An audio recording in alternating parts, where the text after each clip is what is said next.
We all know Skypiea. It is an arc that has been highly criticized for having some really bad moments and some pretty good ones. You either love it or you hate it. Nobody is neutral to this arc. It either sucks or it's one of the better arcs in One Piece. So today I'm going to just quickly go through the bad and the good in Skypiea, and then I'm going to tell you how I personally would make Skypiea better. Let's get into it. First off, what makes Skypiea bad? The first just glaring thing that makes Skypiea absolutely horrible is Luffy being stuck in a snake belly for half of the arc. This was clearly done just to fill up time and delay the battle between Luffy and Enel, but even once he gets to fight Enel, the whole battle is prolonged over the course of many episodes by him just not being on the arc with Enel. With Enel having Nami, and then she's being held a prisoner, and then Luffy eventually has to climb the beanstalk, taking multiple episodes to go and actually fight Enel. It's insane. Insane. The filler in Skypiea is so ridiculously long. Luffy does not play a major part until the very end.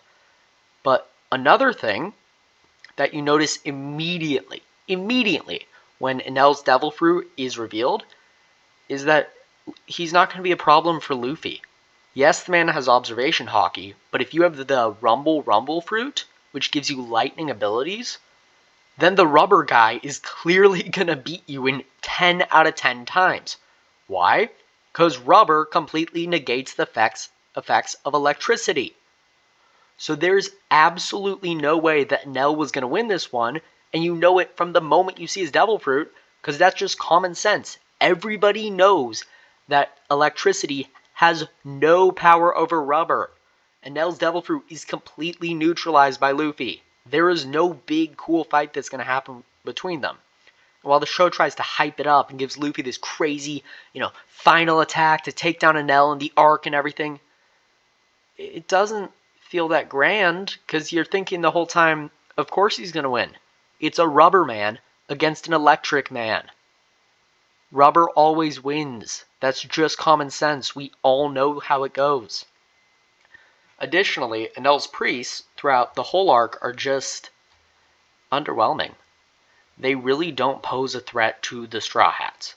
Yes, it's a little bit interesting to see Luffy, Sanji, and Usopp team up to take down the first priest. That was kind of cool. It gave me a little bit of hope that the arc was going to be good. But then you saw Chopper take down a priest. And at that point, it was kind of like, really? No offense to Chopper, but you're not a big deal if you're being taken down by little scaredy cat Chopper and falling into your own sinkholes down into the depths of Skypiea, or whatever it be called. It's not really that intimidating to see the priests after Chopper takes down one of them, right? Additionally, the Sky Islanders, the actual people living up in Skypiea, just were not important to the story. They got the Straw Hats into the area to go and fight Enel, and that's it. Otherwise, they were completely irrelevant.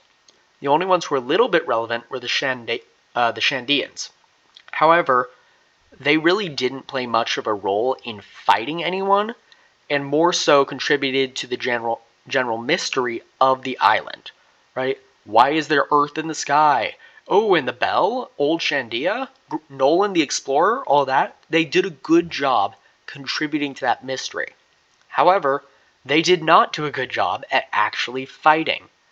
There was nothing noteworthy from them throughout the entire game that Enel played. They kind of just sat there and got obliterated by the man. And of course, now we have the biggest critique of Skypiea, which is that it does not tie into the rest of the world of One Piece. It's not referenced an awful lot. Enel really just has not come back yet. I don't even know if his name's been mentioned outside of Skypiea at this point. It's just not relevant to the rest of the story. Robin does find a poneglyph up there, but that's about it. And yes, there is the whole Luffy having one of the God Fruit things, and that being foreshadowed in Skypiea 1,000 episodes before or something like that. But A, I haven't watched Wano, so I can't comment on that. And B, that's one reference to the rest of the show, right? So, that's not amazing. But what makes Skypiea good? Because there are some redeeming factors to this arc. First off, the setting was just phenomenal. It displayed the scale and diversity of the One Piece world in such a way that only, I would argue, Reverse Mountain has done before. When the Straw Hats first go up the knockup stream to enter Skypiea, it is an epic moment. And them finding an island in the sky is it's remarkable. It really changes how we viewed the show and shows how much grander the Grand Line is. How much more the world has to offer than what we already thought it did. So that's a good part. The setting was great. And then we also have Enel with the Rumble fruit, who was a verified badass, right? If Luffy did not have the singular devil fruit that countered him, he would have been an insane threat to the crew, absolutely smoke them, and would have just been one of the greatest One Piece villains of all time, right? But Luffy had the single devil fruit that countered him, so that didn't work out too well for good old Enel. Additionally, the Nolan storyline that was built up from Jaya to Skypiea was incredible. It was a really nice bit of backstory and mystery that tied the Shandians into the actual world of One Piece and everything, and it contributed to the arc a whole lot. However, that was, in my opinion, not enough to redeem the arc at all. So to make Skypiea better, here's the one thing I would have done. I would have given Enel armament Haki. Here's why. If Enel had armament Haki, I am certain he would have beaten Luffy. Right? Luffy would have gotten to the arc, they would have had a fight, but then it probably would have ended with Luffy gathering up the crew and fleeing Skypiea. However, now Enel is really mad at Luffy because he fought him and defied his authority. So he doesn't bother to blow up the island because now he's honed in on chasing Luffy and the rest of the Straw Hats. You see where I'm going? Now Luffy escapes, he makes it through Long Ring, Long Lands and all that, and he gets to Water 7. But then at Water 7, while he's fighting Lucci and everything, Enel comes in on the arc and they have a three-way battle between God Enel, the future Pirate King Luffy, and Lucci, a Marine. That would be awesome. That is a fight for the ages. How I think it could be even further elevated, though, would be if they all made it out, barely, right? They're all seriously banged up and everything. Luffy gets on his way, he gets through Thriller Bark, but then Luffy gets to Marineford, and he meets Lucci again. This time Lucci has a higher rank. He's probably head of, like, CP7 or something. He's way stronger, he might have a little bit of Haki, all that. So Luffy goes and fights Lucci in this epic battle in Marineford. It's crazy. It's like the Water 7 battle, but on steroids. It's awesome. Right? Huge battle, and it makes Luffy actually contribute something to Marineford. He's taking on a big bad guy. My one critique of Marineford, this is pretty much my only critique of it, is the fact that Luffy doesn't contribute anything. He punches a Vice Admiral Giant, I believe, and that's it. Otherwise, he's just running to Ace, he gets Mr. Three's key, unlocks Ace's handcuffs, right? Takes him away, and then Ace dies, wah wah wah, Luffy's crying, that's it. Luffy just doesn't contribute anything to Marineford, looking back on it. I didn't really notice that while I was watching it, but looking back, he had a serious lack of relevance in the actual fighting. But Luffy versus Lucci, that would be something. What could happen after that, though, is we have to remember, Luffy still does have a Devil Fruit advantage over Enel. So then Enel comes in on the arc during Marineford, because it's being broadcast everywhere, so he's gonna find out where Luffy is. He comes in, and he fights Luffy now. We have this crazy powerful Rumble Fruit wielder who has armament Haki and insane observation Haki. He can beat like 90% of the other people at Marineford. Nobody's messing with this guy.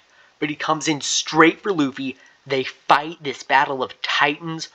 Luffy goes absolutely ham, and eventually, after like 5, 10, 15, 20 episodes of fighting, insane effort on Luffy's part, he barely manages to defeat Enel, get to Ace. The rest of Marineford goes on. Enel and Luffy, they both escape, go their separate ways, but now, Luffy has demonstrated to the Marines that he's a real threat, right? In the original Marineford timeline, Luffy's a threat. He goes from 300 million berries to 400 million berries as his bounty.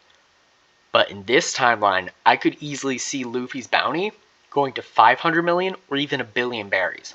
Because he has just fought a Rumble fruit wielder, and he's fought a high-level Marine who is just insanely powerful, right? So in this timeline, I could see Luffy having a billion berry bounty. And then Enel, because he has a broken devil fruit, could also have a billion berry bounty. And what this does, most critically, is because Enel is fighting Luffy at Marineford and at Water 7, now Skypiea is on the radar of the world's government. It is relevant. The Sky Islands finally play a role in the story. And the amazing thing about this is that Enel comes in as a major villain too. He has now been redeemed as a villain, the Sky Islands are relevant to the story, and Marineford, along with Water 7, just got a major boost to two of the best arcs in the show already. I think in this scenario, we would end up with a much more satisfying place for Skypiea in the general story of One Piece. However, if I'm being honest, there's probably a better way to handle this, and having Enel come back and Lucci come back in Marineford, while awesome, may detract from the whole Ace timeline, and perhaps would not be the best solution to making Skypiea a better arc. However, that's just my thoughts. If you guys have any other ideas for how Skypiea could have been made a better arc, leave them down in the comments below. And if you enjoyed this video and want to see more from the Ripe Sturgeon's channel, make sure to subscribe, leave a like if you wanna, and definitely check out my partner Noah's first video. He did a hypothetical scenario of could Princess Vivi make it through the East Blue with the Straw Hats. It was the first video on this channel. It'll be linked down in the description for your viewing. Make sure to go check it out, or check out the video on screen. Anyways, thank you all for watching. I appreciate every single view on this video, every single comment down below, every single person watching this. You're awesome. Thank you. Goodbye.